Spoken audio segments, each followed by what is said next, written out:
es una anécdota con la que quiero empezar, una historia, y lo menciono porque es una historia muy familiar, quizás para algunos. En alguna ocasión probablemente usted la haya escuchado, pero yo creo que tiene mucho sentido volverla a recordar el día de hoy. El semáforo se puso en amarillo, justo cuando él iba a cruzar en su automóvil, y como era de esperar, hizo lo correcto. Se detuvo en la línea de paso, antes de la línea de paso para los peatones, a pesar de que podría haber rebasado la luz antes de que se convirtiera en roja, acelerando a través de la intersección. La mujer que estaba en el automóvil detrás de él estaba furiosa. Le tocó la bocina por un largo rato e hizo comentarios negativos en alta voz, ya que por culpa suya no pudo avanzar a través de la intersección. Y para colmo, se le cayó el celular y se le regó el maquillaje. La mujer estaba furiosa. Ella, en medio de su pataleta, oyó que a alguien le tocaba el vidrio del lado de su puerta. Allí parado junto a ella estaba un policía mirándola muy seriamente. El oficial le ordenó salir de su automóvil con las manos arriba y la llevó a la comisaría, donde la revisaron de arriba a abajo, le tomaron fotos, las huellas dactilares y la pusieron en una celda. Después de un par de horas, un policía se acercó a la celda y abrió la puerta. La señora fue escoltada hasta el mostrador, donde la gente que la detuvo estaba esperando con sus pertenencias personales. Señora, le dice el policía, lamento mucho este error.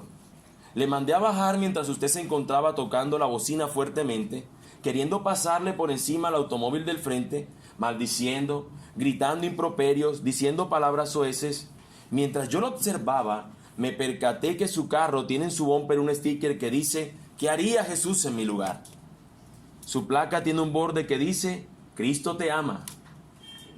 Otro sticker que dice: no te pegues a mí, pégate a Cristo. Y finalmente el emblema cristiano del pez. Como es de esperarse, supuse que el auto era robado. Esta simpática historia, mis hermanos, nos muestra la importancia de ser coherentes entre lo que creemos y lo que hacemos. Tenía lleno de stickers el automóvil de que era cristiana, pero sus actos mostraban totalmente otra cosa. Y es que nosotros, hermanos míos, permanentemente somos testigos de cómo el mundo no creyente nos está observando y nos está evaluando. Nosotros podemos vivir muy interesados en aparentar un buen testimonio ante ellos, pero con cuánta frecuencia nos preguntamos a nosotros mismos: ¿cómo estoy andando? Ante el mundo podrían ser estas calcomanías, cosas que parecen de cristianos, se ven como cristianos nuestras actitudes, nuestros actos, pero internamente, tú y yo, nos hacemos esa pregunta: ¿cómo estoy andando? ¿Cómo espera el Señor que yo ande? Aunque no he dicho el título, cabe mencionarlo ahora, el título de nuestro sermón del día de hoy, de nuestra predicación hoy, y es un andar digno de la gracia. Un andar digno de la gracia que nos ha salvado. Recordemos, y cabe mencionarlo también una vez más, de todos los que de pronto no han seguido la totalidad de la serie, hemos dicho que los primeros 3 capítulos nos mostraron la doctrina, la enseñanza, la teoría. Y los capítulos del 4 hasta el final nos muestran lo que es esta doctrina ahora puesta en acción. Podríamos decir que es la práctica, ¿sí? Nosotros encontramos en este texto en particular que es un texto que va a tratar de resumir todo lo que la práctica ha dicho hasta el momento y va a servir como un eslabón para lo que va a continuar ahora de lo que es la vida en el Espíritu. Cómo estos cristianos deben vivir en el Espíritu. Deben vivir, como dice el texto, llenos del Espíritu Santo.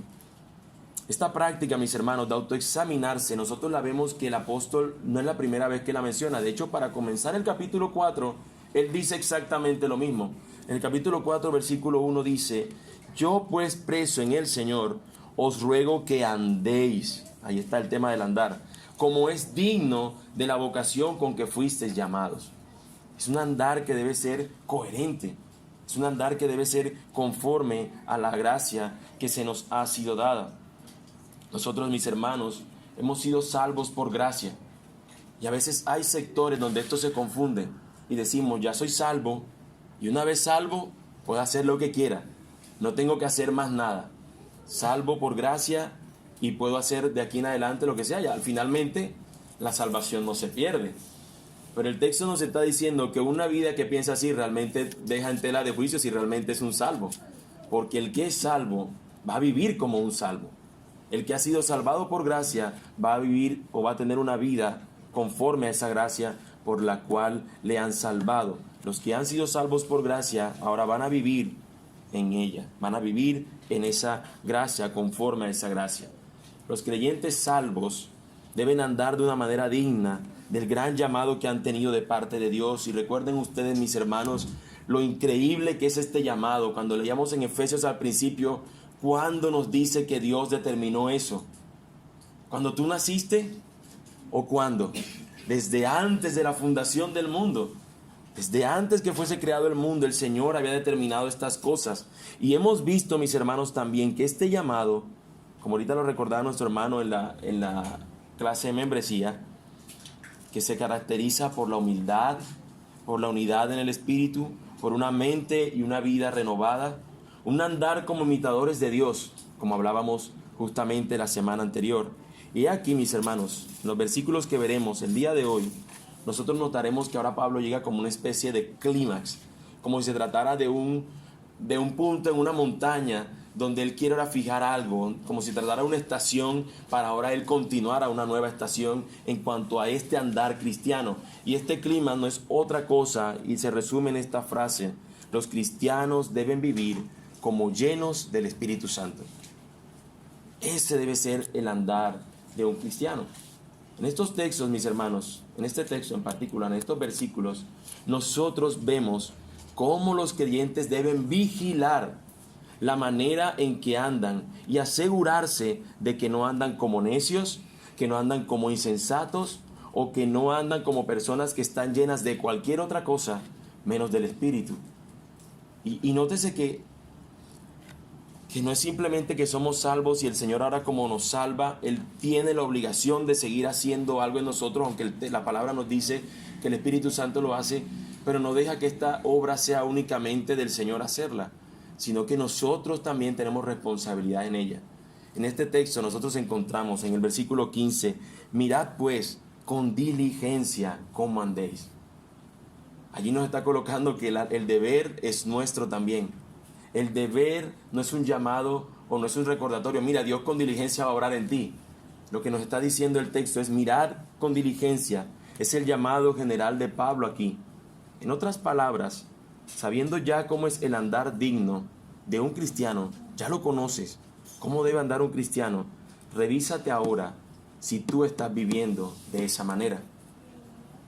De modo, mis hermanos, que el texto que tenemos ante nuestros ojos es un texto que no solamente nos va a mostrar cómo debe andar el cristiano, sino que nos va a decir y nos va a mostrar que tú puedas verlo como una especie de espejo donde tú tienes que cerciorarte que tú estás andando así. La finalidad de esta enseñanza del día de hoy es que tú y yo podamos fijar, como si se tratase de un espejo, cómo yo estoy viviendo mi vida cristiana. ¿Estoy viviéndola como un andar digno de la gracia o estoy simplemente viendo a ver qué pasa? Recuerdo que cuando íbamos algunas veces a exámenes en la universidad, tenía un amigo en particular que decía, hoy voy a la de Dios. Y ese término significaba que no había estudiado nada, pero que él iba a ver cómo le iba. Voy ahí, a lo que Dios quiera. Y esa frase, a lo que Dios quiera, representa la frase donde tú lo que menos quieres hacer lo que es la voluntad de Dios, porque la voluntad de Dios está fijada en que deberías haber estudiado. Es lo lógico. Pero decir eso que es a la de Dios es como que dice, bueno, Dios, dependo de ti. Voy a ver qué pasa aquí. Y a veces nuestras vidas pueden ser algo así. Vamos a ver a la de Dios. Y me aviento como si se tratase de un salto de fe al vacío, cuando el Señor nos ha dado un camino por el que debo andar. ¿Se entiende? Es como si hubiese un abismo y yo decir, bueno, voy a la de Dios, me lanzo al abismo, el Señor me rescatará y me sostendrá. Pero el Señor nos ha dado un camino por el que debo andar. A ti no te han mandado que te tires al barranco. Anda por aquí. Es un camino seguro. Eso, mis hermanos, es lo que pretende esta porción de la palabra. Pablo escribió también en la carta a los Corintios, para ser más preciso, en la segunda carta a los Corintios, capítulo 13, versículo 5. Dice la palabra, examínense ustedes mismos para ver si aún están en la fe. Es una buena práctica, mis hermanos, que nosotros nos hagamos un autoexamen. No solamente es un autoexamen donde usted, una buena práctica no es solamente un autoexamen físico, En el caso de las mujeres, en algunas zonas de su cuerpo que deben estarse palpando a ver si de pronto hay alguna masa que no debería estar allí. O en el caso de los hombres también. Decimos, qué bueno ese autoexamen para ver si tengo algo que no debería estar allí. Pues hermano, en la vida espiritual también es así. Debemos considerar hacernos un autoexamen para saber cómo estoy andando. ¿Estoy andando conforme a mi Señor o estoy andando conforme a mi propio criterio? Entonces, mis hermanos, este texto es oportuno para nosotros poder tener en cuenta este autoexamen. Nosotros lo veremos a la luz de 3 encabezados. El primero, el deber de andar como sabios, el deber de andar como entendidos y el deber de andar llenos del Espíritu Santo. El deber de andar como sabios. Versículos 15 y 16.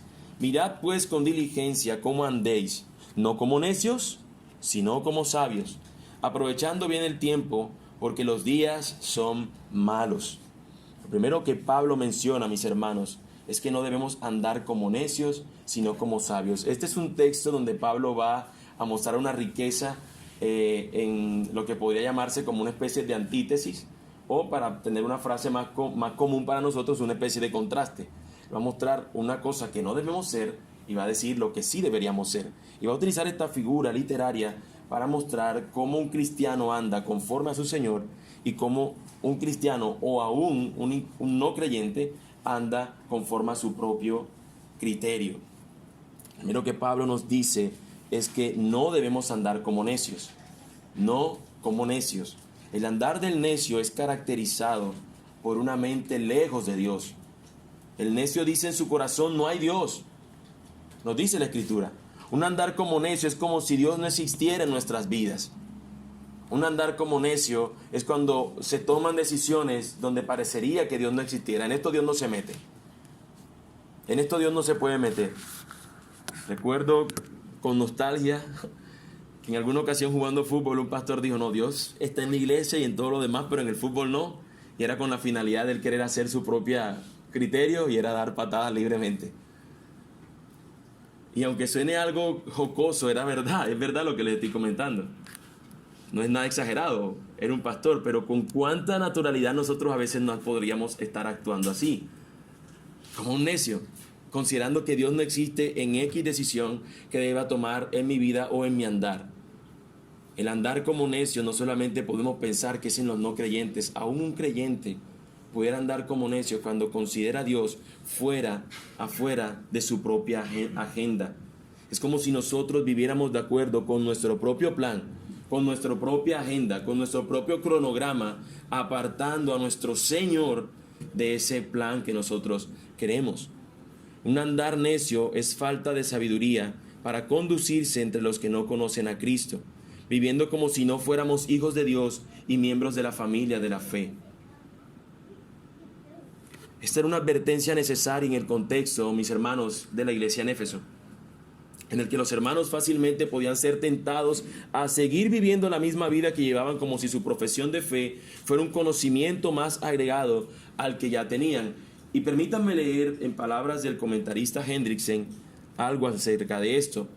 Los necios son aquellos que, no teniendo entendimiento en las cosas pertenecientes a Dios y a la salvación, no desean alcanzar la alta meta y por lo tanto no saben ni les importa saber cuáles sean los mejores medios para llegar a ella. Le dan capital importancia a lo que realmente sean los mejores medios para llegar a ella. Le dan capital importancia a lo que realmente es de poco valor o aún perjudicial y no tienen aprecio por lo que es imprescindible. Se comportan conforme a esto mismo. Eso hacen los necios. Aunque la Biblia no dice que el creyente deba ser considerado un necio, a veces pudiéramos estar andando como los tales. Y es precisamente lo que este texto pretende que nosotros tengamos en cuenta. No andemos como necios. En cambio, nuestro andar debe ser como sabios. No como necios, como sabios. Un andar como sabios es lo contrario al andar como un necio. La palabra del Señor nos dice que el principio de la sabiduría es el temor al Señor. Es decir, mientras el necio actúa no teniendo al Señor en cuenta, el sabio por su parte lo primero que hace es temerle al Señor y andar conforme a lo que Él nos expresa, nos dice en su palabra. Conviene una lectura, mis hermanos, breve de unos versículos en Proverbios 2. Si alguno puede ir ahí, puede seguirla, si no, no se preocupe, yo lo voy a leer. Pero Proverbios 2 puede ayudarnos a ver lo que el Señor dice que es la sabiduría, o que buscamos cuando anhelamos esta sabiduría. Dice la palabra del Señor: Hijo mío, si recibieres mis palabras y mis mandamientos guardares dentro de ti, haciendo estar atento tu oído a la sabiduría, si inclinares tu corazón a la prudencia, si clamares a la inteligencia y a la prudencia dieres tu voz, si como a la plata la buscares y la escudriñares como a tesoros, entonces entenderás el temor de Jehová y hallarás el conocimiento de Dios, porque Jehová da la sabiduría y de su boca viene el conocimiento y la inteligencia. Si recibimos las palabras y guardamos su mandamiento, eso es sabiduría. Guardar la palabra del Señor, temerle a Él, seguirle, seguir su palabra. Mis hermanos, podríamos decir entonces, en resumidas cuentas, que la sabiduría es algo que Dios demanda de nosotros, que nosotros podamos tener una manera sabia de vivir. La sabiduría proviene del Señor y podemos pedirla a Él, como bien dice el Señor en su palabra. Que le pidamos sabiduría al Señor y que Él nos las va a dar en abundancia. Nosotros podemos confiar en que si hay algo que el Señor no nos va a negar, es sabiduría. Porque Él quiere que tú andes conforme a su voluntad. Señor, ¿cómo debo andar? Probablemente a veces centramos nuestras oraciones en cosas muy particulares. Por ejemplo, Señor, recuerdo y eran partes de oraciones del pasado. Señor, ¿con quién me casaré? ¿Cómo tendrá el cabello? ¿Será alta? ¿Será bajita? Y preguntas así, como si Dios hubiese hecho de pronto decir, bajar unas tablas, pum, y caerían y te describiría para tú decir, bueno, listo, aquí tengo el perfil, voy a ver quién se adapta a este perfil. Pero en cambio el Señor en su voluntad, ¿qué nos describe? Una mujer virtuosa, ¿quién la hallará? Y allí encaja, hay un criterio que es de acuerdo a su voluntad, por colocar un ejemplo. Y muchas veces preguntamos, Señor, ¿cómo será esto? ¿Cómo debo proceder aquí? Y el Señor ha dado un lineamiento general y en algunas ocasiones específicos de cómo debe ser la búsqueda de esas cosas. Y nosotros, sin embargo, a veces nos ensañamos en nuestro propio deseo y peleamos y queremos vivir y andar como necios. El Señor nos dice que nosotros debemos andar como sabios. Y la manera de poder ver cómo una persona sabia actúa es lo que nos dice precisamente el versículo 16. El sabio es aquel que aprovecha bien el tiempo, porque él sabe que los días son malos. El sabio aprovecha bien el tiempo. Esta es una de las maneras en que nosotros mostramos sabiduría. Es que aprovechamos bien el tiempo. La idea que nos da este texto en cuanto a aprovechar el tiempo es aprovechar la oportunidad que se presenta en medio de los días malos. Entiéndase por días malos a la maldad del mundo que nos rodea. No es el tiempo malo como cuando nosotros decimos, hoy tuve un mal día, amor. Hoy la pasé mal realmente en el trabajo. O cuando tú te acercas a tu mamá o algún cercano a ti, mira, hoy tuve un día donde todo fue increíblemente terrible. No se está refiriendo el texto a esos días malos. Se está diciendo que nosotros estamos viviendo en días malos, en tiempos malos, donde la maldad es lo que vemos a nuestro alrededor y que de cierta manera quiere influenciar o actuar en medio nuestro. ¿Qué deberíamos nosotros hacer? Aprovechar el tiempo para andar sabiamente. Ligado a esta sabiduría, mis hermanos, está el andar como entendidos y no como insensatos.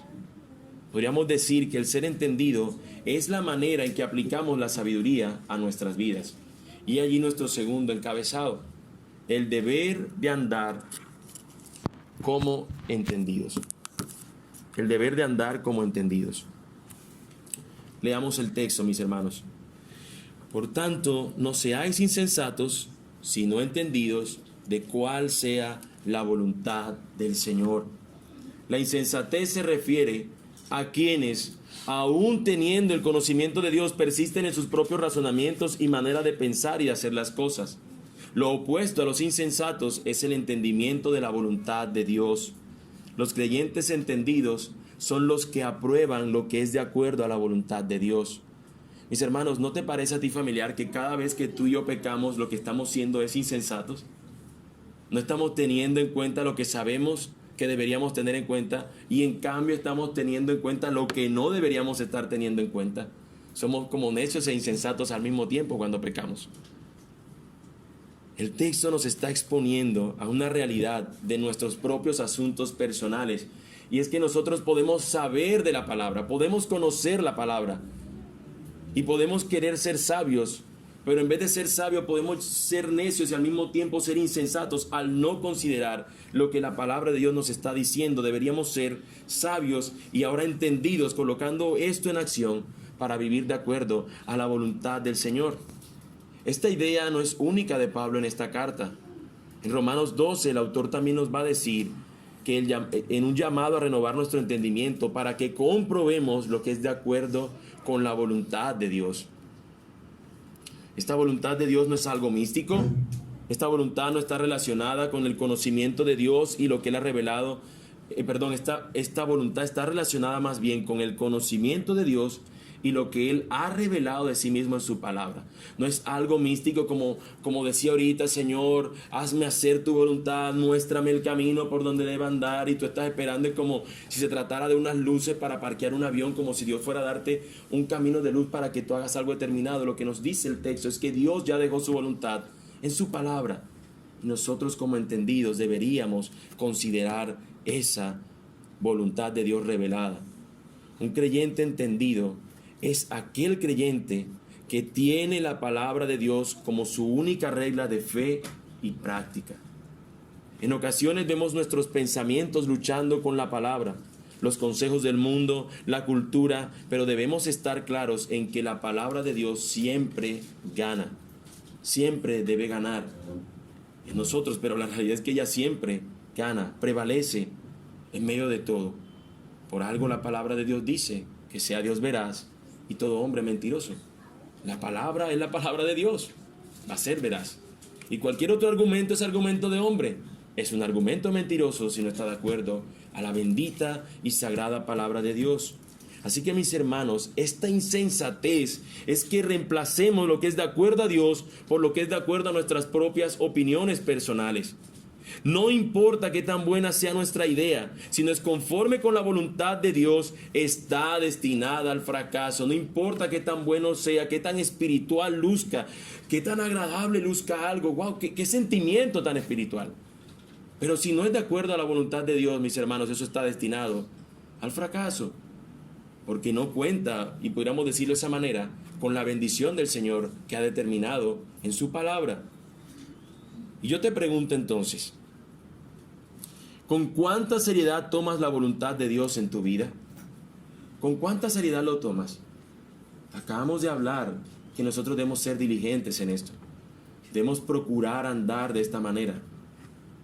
Y es la pregunta, ¿con cuánta seriedad tomamos la voluntad de Dios en nuestra vida? Eso es lo que va a determinar si eres un insensato o si eres alguien entendido en lo que es la buena voluntad del Señor. Pablo va aumentando en su razonamiento, mis hermanos, hasta llegar a un clímax, a un momento increíble. Y ese clímax es la idea central de todo este pasaje. En resumidas cuentas, el andar del cristiano debe ser un andar caracterizado por la llenura del Espíritu. Debe ser un andar caracterizado por esta llenura del Espíritu. Y allí nuestro tercer encabezado. El deber de andar llenos del Espíritu. No os embriaguéis con vino, en lo cual hay disolución. Antes bien, sed llenos del Espíritu. Pablo presenta una nueva relación de contraste. No se embriaguen con vino, no deben hacer eso, y lo que sí deben hacer es ser llenos del Espíritu Santo. Este tema, mis hermanos, ha generado múltiples opiniones. Muchas de ellas sugieren que la llenura del Espíritu es incluso una experiencia mística. Pero el texto es el que debe informarnos sobre esto y ninguna cosa más. Muchas personas toman esta llenura del Espíritu como algo demasiado abstracto, demasiado fuera de sí, de nosotros, a tal punto que debe producir algo que se vea de una manera que sacude a toda la persona que de repente es llena del Espíritu. Y yo quisiera primeramente ver el contexto de este texto para poder informar acerca de qué realmente nos quiere decir este texto con esto de la llenura del Espíritu. Hay dos cosas en las que posiblemente Pablo se está refiriendo con esto. La primera tiene que ver con el culto a Dionisio. Recuerde que en la semana anterior, cuando hablamos del amor, en cuanto al tema de la fornicación, era porque en este lugar en particular, en Éfeso, había un culto a una diosa conocida como Diana. Yo creo que recordarán ustedes, donde estas personas veían que la manera como amar a este dios o ellos mostrarse amor entre sí era fornicando, porque esta diosa era la diosa precisamente de cosas por el estilo. En cuanto al culto a Dionisio, era un culto particular, donde Dionisio era el dios del vino. Y estas personas, para celebrar a su dios del vino, ¿con qué creen ustedes que celebraban? Con vino. Y para recibir el mensaje que venía de este dios y para ser usados por él, ¿cuál creen que era su intención de hacer con el vino?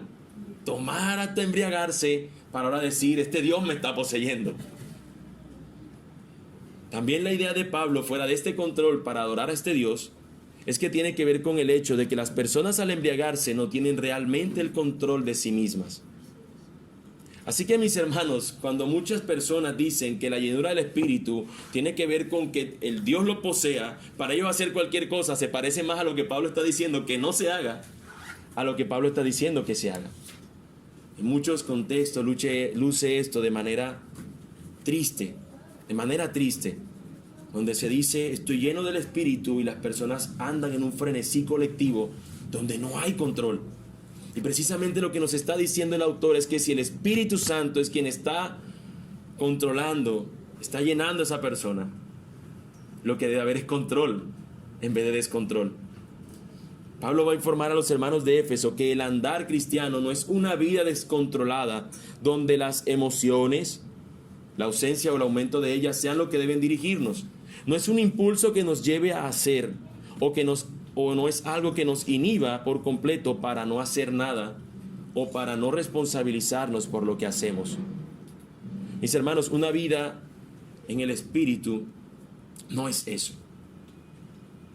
No es una vida en el Espíritu que de repente tú no sabes qué hacer y tú dices, oh Señor, lléname por completo hoy porque yo no te tengo hoy.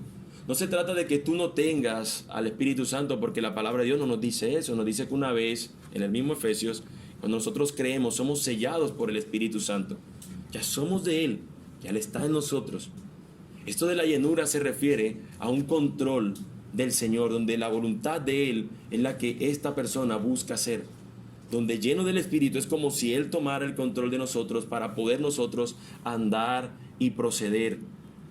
El andar cristiano, mis hermanos, se caracteriza por una vida llena precisamente del Espíritu Santo.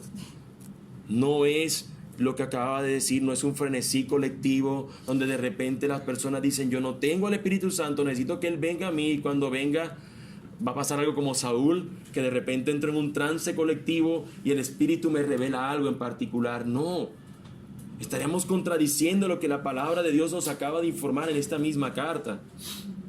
Por el contrario, la vida llena del Espíritu, mis hermanos, nos muestra que es una vida donde lo que Dios ya ha revelado por medio de su Espíritu Santo en la palabra es lo que nosotros hacemos, es lo que nosotros procuramos hacer. Y yo no quisiera dejar, mis hermanos, por sentado el tema de que nos dice el texto acerca de no os embriaguéis con vino. Alguno podría decir, bueno, entonces con cerveza sí vale, o con otro tipo de bebida alcohólica, porque dice vino. Estoy siguiendo a cabalidad lo que la palabra de Dios me dice. Estoy haciendo la voluntad, estoy siendo entendido y sabio al mismo tiempo. No, mis hermanos. El texto lo que sí nos está diciendo es que nosotros no debemos dejarnos controlar por algo que no sea el Espíritu Santo de Dios. Y cuando una persona consume alcohol de cualquier tipo, consume una bebida o consume cualquier sustancia que lo haga perder el control de sí mismo, ya inmediatamente está haciendo lo que aquí nos dice que no debamos hacer. El problema del alcohol o de cualquier sustancia, porque algunos podrán decir, pero es que Dios creó esa planta o Dios creó tal producto de donde se destila para el consumo de esto. Sí, pero es que Dios nos ha mandado a que nosotros seamos personas que tienen lo que el texto nos va a decir, no son disolutas, sino que al contrario son personas sólidas, son personas que están en sus 5 sentidos. Y permíteme dar un ejemplo que no recordaba, pero ahora traigo a mi memoria. Cuando Noé, después de haber sido usado por el Señor para salvar a la humanidad y a todos los seres vivos en ese momento a través del arca de Noé, él hizo lo que no debía hacer. Se embriagó hasta tal punto que sus actos no los pudo él controlar y terminó estando desnudo. Y al estar desnudo, su hijo, uno de sus hijos lo vio, y allí hay un pasaje que no nos muestra con total claridad lo que allí ocurrió, pero nos muestra que ese hijo pecó al ver a su padre en ese estado de desnudez. ¿De dónde ocurrió eso? De la falta de sabiduría de Noé al embriagarse. Mis hermanos, el asunto del alcohol o de cualquier sustancia nos muestran es que nosotros en eso lo que buscamos es satisfacer algún gusto particular o querer buscar nosotros nuestra propia buscamos desinhibirnos de nuestra propia voluntad, y el texto lo que nos está diciendo es que nuestra voluntad debe ser fijada en el Señor, ser llenos del Espíritu Santo. Quisiera utilizar una anécdota para poder tratar de explicar todo lo que hemos visto hasta ahora. Tengamos en cuenta y fijémonos en esta situación en lo siguiente. Imagínate que tú tienes un destino final y, para ponerlo un poco largo, vamos a colocar que es hacia el norte de los Estados Unidos. Y tú vas a salir de aquí en un vehículo. Ya tú tienes asegurado que tú vas a llegar al otro destino final. No sé, vamos a poner Nueva York, que está hacia el norte de los Estados Unidos, o hacia el norte, de ladito, pero está hacia arriba. Y tú te estás yendo en un vehículo hacia ese lugar. Y tú tienes la seguridad de que vas a llegar allí. Yo quisiera decir que no estoy hablando de la salvación, porque si explico que es la salvación en este ejemplo, estaremos diciendo que nosotros la estamos alcanzando hasta llegarla. Realmente lo que estoy diciendo es que estamos en un vehículo y ese vehículo es la salvación. Y nosotros vamos a llegar porque cuando Dios nos ha salvado, lo que quiere es que nosotros lleguemos a un destino, que es Cristo, ser como Cristo. Y Él nos ha dado en su palabra la manera como nosotros debemos andar para parecernos a Cristo, para ser o alcanzar la estatura de Él. Ese es nuestro destino, Cristo. Y aquí estoy en el vehículo que Él me ha dado, la salvación, y me voy conduciendo. Pero de repente, mis hermanos, yo me monto en el vehículo y el Señor me dice que Él me va a guiar, que Él me va a dar la directriz. Yo, como una persona sabia y no necia, ¿qué debería hacer si no conozco el camino para llegar allá? Seguir la directriz que me ha dado aquel que me está guiando. De modo que yo voy en el vehículo y yo sigo lo que Él me dice. Pero de repente, como un insensato, yo podría decir, bueno, ya yo sé que voy para allá, ya yo sé que mandó el camino, pero quizá yo me puedo desviar un poquito. No habría problema en eso. Pero me dicen, sé entendido, sigue en ese camino. Y sabes, pasarían dos cosas: que en el camino de pronto te sientas desalentado, vea que siempre estás andando en la misma ruta. Debo seguir este camino, debo seguir esta norma, debo seguir esta ley. ¿Por qué mejor no le añado como algo de disfrute o algo de deleite extra para tener un camino más placentero? Yo pregunto, ¿tiene sentido que una persona, si va a tener un viaje, se embriague? ¿Cómo va a ser su viaje si una persona se embriaga o está bajo sustancias alucinógenas? ¿Qué es lo que va a ocurrir? Un desastre, un desastre. En cambio, nosotros tenemos en nuestra compañía alguien que nos está diciendo, por ahí no es, no te duermas, despiértate, sigue, vamos hacia adelante. Es el Espíritu Santo que está guiándonos, como si en nuestro vehículo nosotros pudiéramos desviarnos sobre cualquier letrero en nuestras vidas que nos seduzca, donde nosotros pudiéramos ser inducidos por cualquier sustancia que nos haga perder, y entiéndase por esto de la sustancia como cualquier cosa que nos haga perder el control de nosotros mismos e irnos tras otras cosas. En cambio, nosotros, si queremos andar y saber que nuestro destino es Cristo, deberíamos andar conforme a lo que el Señor ya ha determinado, siendo sabios, siendo entendidos y llenos del Espíritu Santo. ¿Recuerdas a la mujer de la historia del principio con la que iniciamos esta predicación? Era una mujer cuyo andar no era digno de un cristiano. Y tal vez tú te sientas de la misma forma al dar un mal testimonio, o ya quizás hayas superado esa etapa. Pero lo que realmente importa, hermano, es que ¿qué vas a hacer ahora que sabes cómo deberías andar? O ahora que la palabra te recuerda cómo debe ser tu andar. ¿Qué vamos a hacer ahora? Mi hermano, yo espero que tú puedas meditar en esto y procures diligentemente andar como es digno de la gracia. Mira a Cristo y sigue sus pisadas. Ahora, amigo, tú que estás aquí y que has estado viviendo una vida de espaldas a Dios, como hemos visto en este pasaje, la Biblia lo llama eso una vida de necedad, donde has vivido como si Dios no existiera. Una vida donde has sido insensato al no tener en cuenta la voluntad de Dios en su palabra. Una vida donde has dejado que el alcohol o que cualquier otra cosa te haya hecho vivir de esa forma, de espaldas a Dios. Amigo que estás aquí, esta es tu oportunidad de que eso sea cambiado. El Señor promete hacerlo si tú vas a Él con un corazón sinceramente arrepentido y confiando en Él como aquel que ha dado su vida para salvarte. Ve a Cristo en arrepentimiento y fe. No esperes otro día. Ve a Cristo ahora. Oremos.